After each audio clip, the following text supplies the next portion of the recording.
Hello, I'm Barbara Lister-Sink. Today, we will address this mystery of piano technique by examining it in the most fundamental way. We will demonstrate a way to play the piano which enhances technical abilities and avoids injury, and which also creates a sense of joy in playing. And later, we will outline one particular step-by-step program for teaching this way of playing to pianists of all ages and levels.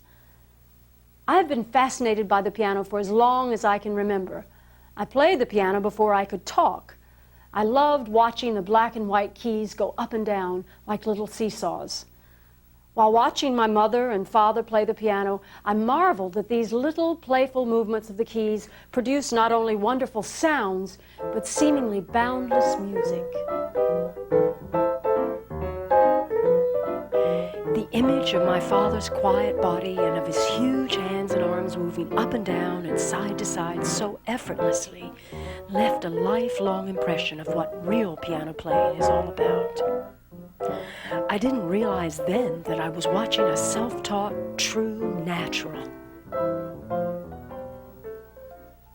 But in spite of these wonderful models and inspiring teachers throughout my youth, I started down the path many pianists travel.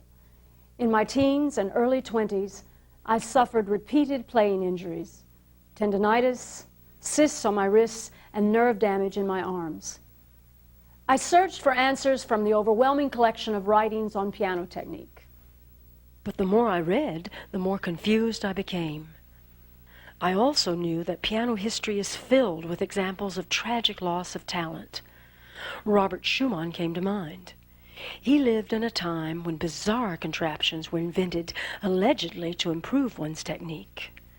But many of these inventions actually destroyed not only technique, but the ability to play at all. However, I also learned that many of the legendary pianists such as Chopin, Liszt, Rachmaninoff, and my idol Arthur Rubinstein had suffered no physical problems at all from playing.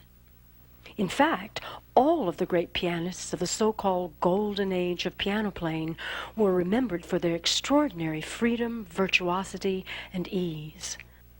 Likewise, a number of teachers of the 19th and 20th centuries were known for their success in teaching technique.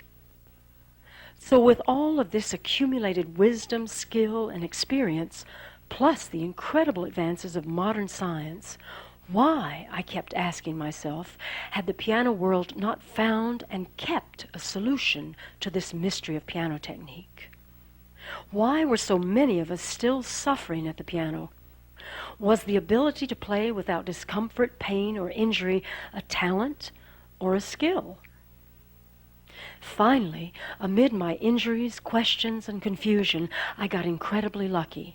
I met a teacher who helped me find a key which freed me from the cage of my technical obstacles.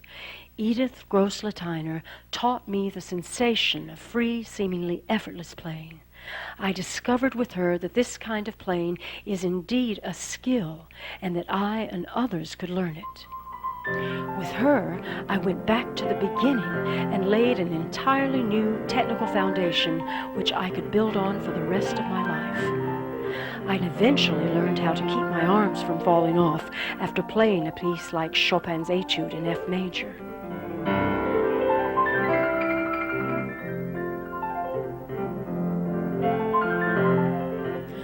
Few of us are born with the ability to perform highly complex physical coordinations, especially those involving speed, refinement, and repetition. And very few pianists learn these instinctively or on their own. Most of us stumble around searching and finding only partial solutions. But I learned that this kind of coordination is not a matter of natural talent. It's a skill which most pianists can learn. Thanks to Lateiner, I realized that playing the piano can be a joy, not only emotionally and intellectually, but physically. I discovered that it's possible to feel better physically after playing a recital or practicing several hours than I felt before I started.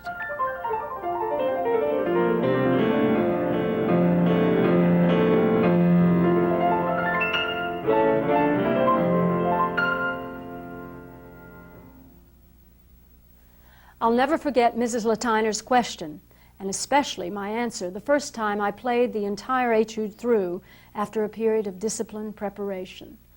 Latiner asked, "Well, dear, how did you feel?" I answered, "I really didn't feel much of anything." She said with a knowing smile, "Then you've got it." I'd learned through a knowledgeable teacher's guidance the skill and sensation of seemingly effortless playing. For a moment, imagine the free, effortless movements of a great dancer or tennis player. What do their movements have in common with those of Arthur Rubinstein as he plays the piano?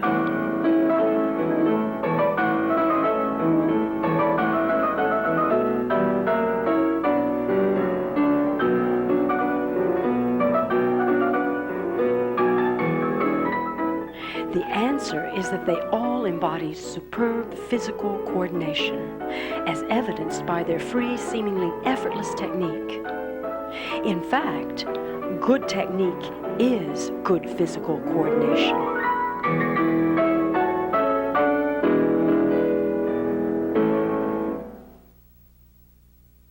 Good coordination is best understood and developed from the most fundamental elements. The most complex movement pattern, whether on the ice, the dance floor, the golf course, or the piano keyboard, is a combination of many, many simple gestures. The pattern of a dancer or figure skater on the ice might appear complicated and intricate, but those patterns reflect simple gestures mastered separately, then woven together as smoothly as silk into a rich tapestry of complex movement. Athletes call this fundamental coordination basic form.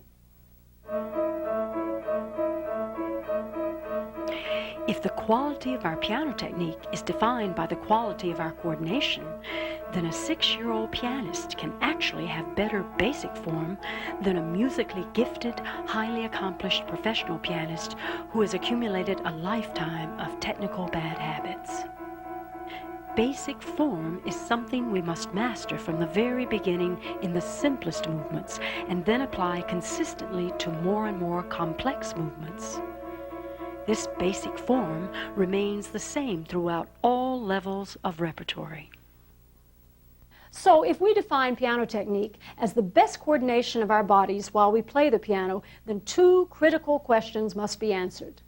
Just what is the best coordination of our body at the piano, and how do we learn this coordination? In the following segments, we'll answer these questions. First, we'll explore the mechanism of the piano a bit to discover its fundamental character. Then, we'll examine the mechanism of the body, just how it's designed and constructed to work best and most efficiently.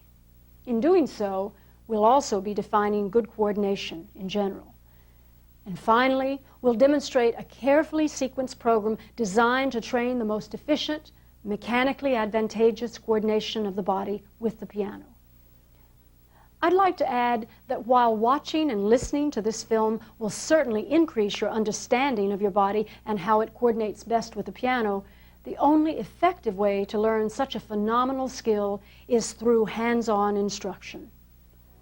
Now join us as we discover how 2 phenomenal mechanisms, the body and the piano, combine most happily together.